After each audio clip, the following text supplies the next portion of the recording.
This is the instructional video for the 1/48 scale boathouse kit from Bentley House Minis. This kit was designed by Sabaku Noshi and is produced by Bentley House Minis. If you want to find out more about this kit, you can visit bentleyhouseminis.com. This kit is created with mat board and 3D printed pieces. The boathouse is created in 3 individual tiers. The pieces for the bottom tier are all labeled with the letter B, the pieces for the middle tier are all labeled with the letter M, and the pieces for the top tier are all labeled with the letter T. We're going to begin with the bottom tier, so pull out all of the pieces marked with B 1 through 7. You can leave the B8 pieces in the mat board sheets for now. Remove all of the interior shapes to your B pieces and set them to the side. You may want to use them for doors or other accessories later on. So please don't throw anything away until the end of the project. To begin constructing the bottom tier of the boathouse, lay your pieces on your worktop like this. Each piece is going to slot into a tab on another piece. Pieces B1 and B3 should align as you see here so that the engraved lines match up. You're going to add glue along the front face of piece B1 all along the bottom edge. This is going to be pushed up against the back of B3, again making sure that the engraved lines match up. You have 2 pieces marked B2. They mirror each other. Make sure you are fitting them to the correct side of the room so that once they are glued in place, you have a flat edge facing towards the opening of the room. Remove any excess glue once you have these pieces in place. Add both B2 pieces to either side of the room. You will also have 2 pieces marked B5. These need to be glued together to create a double thickness. Put them underneath something flat and heavy while they dry so that there's no warping.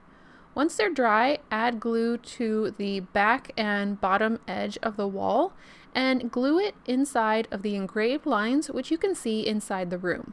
This is going to be an interior support. Make sure that the door is towards the front of the room so you have room for the stairs later. Piece B6 is going to serve as your ceiling for this room, but do not glue it on yet. You are simply going to dry fit this piece, making sure that you get into all of the tabs. This is going to allow you to locate where the stairs need to be glued up against the wall you just installed. The stairs are 3D printed and are provided with your kit.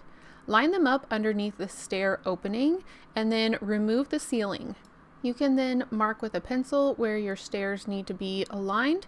You can glue them in with wood glue, tacky glue, any kind of PVA glue that you've been using with the mat board will also work with the stairs. Once it's done, check one more time with your ceiling to make sure you're happy with the placement. Before closing up the ceiling, I highly suggest finishing the interiors of each space. You have been provided with door and window trim for each door and window that you will see within this kit. I am only adding the trim to the interior spaces now and will add them to the exterior at the end of the project build. Once you're happy with how much you've completed on the inside of this room, whether it's adding wallpaper or painting the walls, adding the trim, then you can move on to adding the ceiling and gluing it in place. Make sure when you do so, you're adding glue to all the upper walls and the center wall that is a support wall. This is going to help keep the bottom tier of the boathouse strong, which is great because there are 2 more tiers that need to be stacked on top. Remove any excess glue and allow piece B6 to dry. Once that's dried, you can add piece B7, making sure that your stair opening lines up exactly and making sure that the engraved square that you can see on top is facing up. This engraved line lets you know where the middle tier is going to be installed.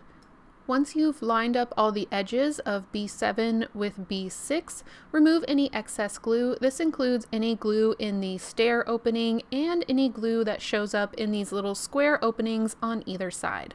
I put some weights on top. Don't put too much weight, you don't want to crush your project, but just enough weight to make sure that the glue takes hold. To begin the middle tier, you're going to remove pieces M1 through M7 again, but you can put M2 and M3 off to the side. Those are going to be the ceiling pieces for later.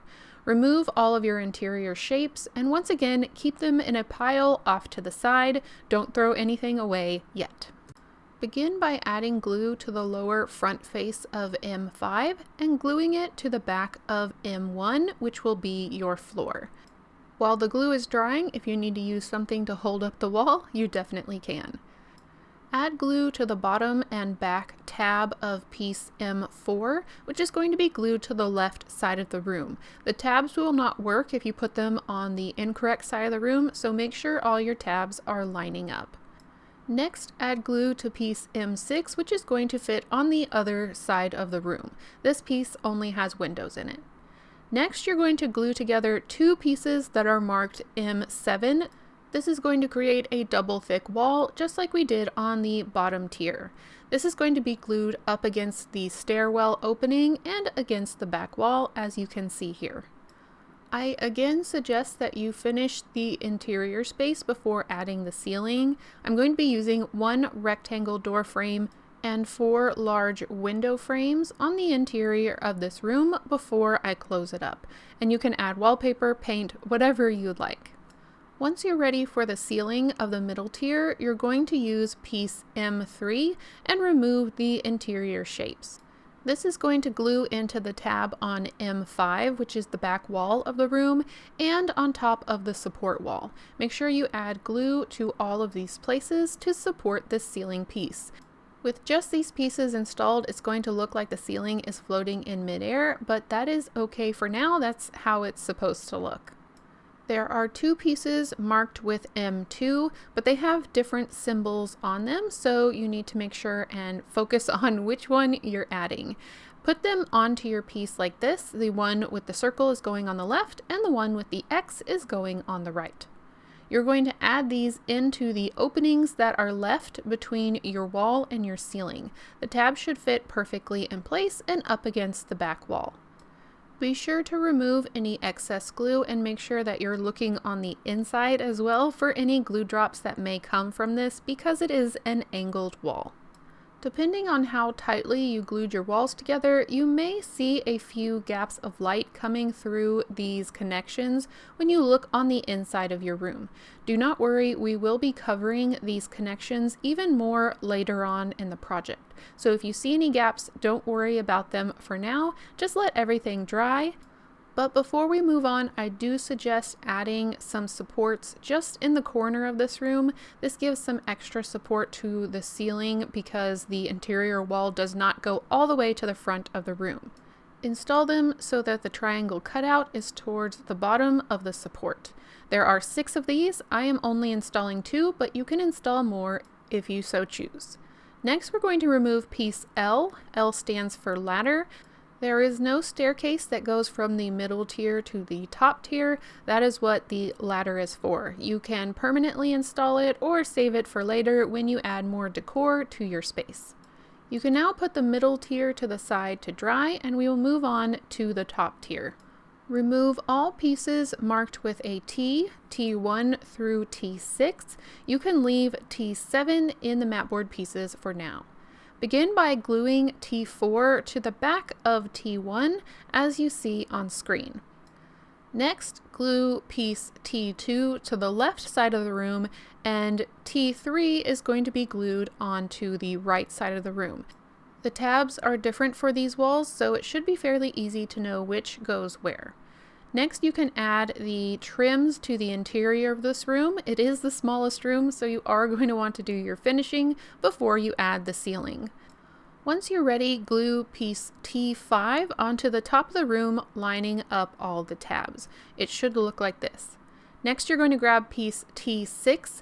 This is going to be glued directly on top of T5, and you will see that there is an off-center circle. You want it to be as close to the floor opening as it can be. So it's going to be in the same corner as the floor opening below it. Next, you can find the 3D printed mast that is in your accessory bag. You want to install it so that the slit at the top is going from side to side, from the door to the window. You do not want to have it facing to the front opening of the room. Let that dry completely off to the side. You have now completed all 3 tiers of your ship, and we can glue them together. There is an option for adding additional supports. If you want supports on your bottom tier to match the supports on the middle tier, I have added those into the project. The bottom supports are pieces B8. Again, you have 6 of those, so you can just add them to the front of the room, or you can add them throughout. And then there are other supports marked T7 that go to the top tier. They are helpful to strengthen the middle tier, but not necessary for the top and bottom. They would just be something you can add if you want them all to match. Now we're going to glue them together. Adding glue to the bottom of the middle tier, I am going to glue it within the engraved space that you see on the deck of the bottom tier. The most important thing is to make sure that you line up the openings so that your little quarter scale boathouse people can get from one tier to the other. Once it's glued together, this is how it looks. If you feel the need, you can clamp them together while they dry. I just used some of the pieces I popped out from the windows so that my clamp didn't dig into the mat board while it was clamping it and drying. Now that the boathouse is all in one piece, we can work on the exterior, which includes all of the framing that goes around the doors and windows. You should have enough pieces to do the interior and exterior of each space. You will notice when you do the exterior rectangle doors that the frames don't go all the way to the bottom. This leaves you room in case you want to add some kind of flooring or decking to the outside of your boathouse. However, if you just plan to paint it, you can take one of the openings and cut it in half and then use it as a ledge that goes underneath your door. Next, we'll move on to the boathouse railing and rigging pieces. There are going to be 2 pieces that are 3D printed, and then the rest are in your mat board pieces marked with the letter R. R1, R2, and R3. Remove all of these pieces and then take out the interior pieces and put them off to the side. There are 6 pieces marked with R3. These are going to be the supports that help support your 3D printed pieces. Glue 3 of them around each square hole as seen on screen. This is going to help provide a support so that when we add the rope onto this rigging support, it will not pull it backwards towards the interior of the house. This is how it looks once it's properly installed. You can now glue the 3D printed piece into each side of the ship. It should go into the square opening and against the R3 pieces that you just glued in place. Install the side rails so that the thicker portion of the side rail is towards the opening of the boathouse. Make sure you glue this piece up against the 3D printed plastic that's already glued in place. This will give it more support. There will be a 1/16 inch reveal at the front of the boathouse, which allows room for the front railing, so don't worry that the side rails do not fit perfectly. Once the side rails are dry, add glue to the bottom of your front rail and glue it up against the sides of the side railing. Remove any excess glue and allow the railings to dry completely. At this point, you can paint any of the door shapes that were left from the interior punch-outs of the mat board pieces and glue those in place. There are no hinges provided in your kit, but you could purchase those separately and make them work if you really wanted to. Now we're going to cover the edges of the middle tier as I previously mentioned. Your kit comes with a piece of paper that you can custom fit.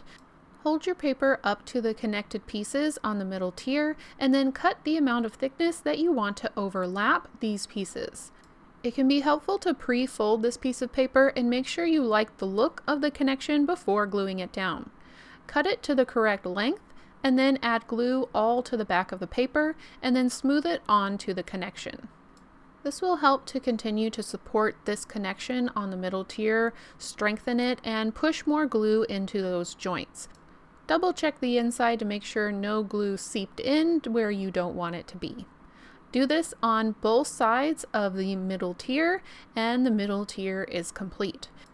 There is plenty of paper remaining that you can cover up the tabs on the exterior of the ship if you don't like the look. The reason this is not pre-laser cut and left up to be a custom fit is because you may want thicker coverings, or you may want to use an entire different piece of paper altogether, or cover the entire outside at one time. So it's up to you on what you want it to look like. It's just an extra added bonus if you want to strengthen that connection on the middle tier. The final step is to take the string provided in your accessory bag and string it through the mast and the rigging supports. Fold your string in half and find the center of the string. Add a dab of glue into the mast opening and then place the center of the string into the glue. Allow this to dry so that your string is stuck in place. This will make it easier to pull on the string in either direction and make it tight. Once the initial glue has taken hold, I'm going to wrap the string around the mast at least one time. It can be multiple times depending on the look that you like, and then string it back through the center opening with another dab of glue. This is strengthening my connection and also strengthening my string so that it's not as easy to come apart. Allow it to dry again. This is how my string was looking once I had fully connected it to the mast and was ready to move on to the side rigging pieces. To do the next steps, I found it easier to turn my boathouse on the side.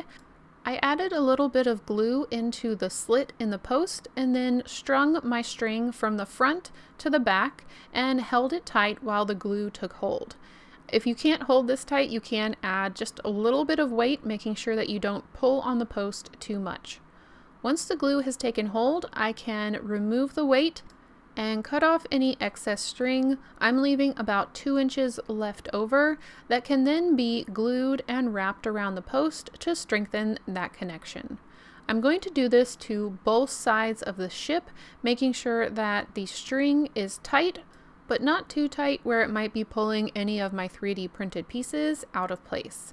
So do this for both sides following the same steps. You have now completed your boathouse kit. If you want to find out any more information about this kit, or if you want to find out more about the designer of this kit, please visit the links in the description box below this video. Thank you. Bye.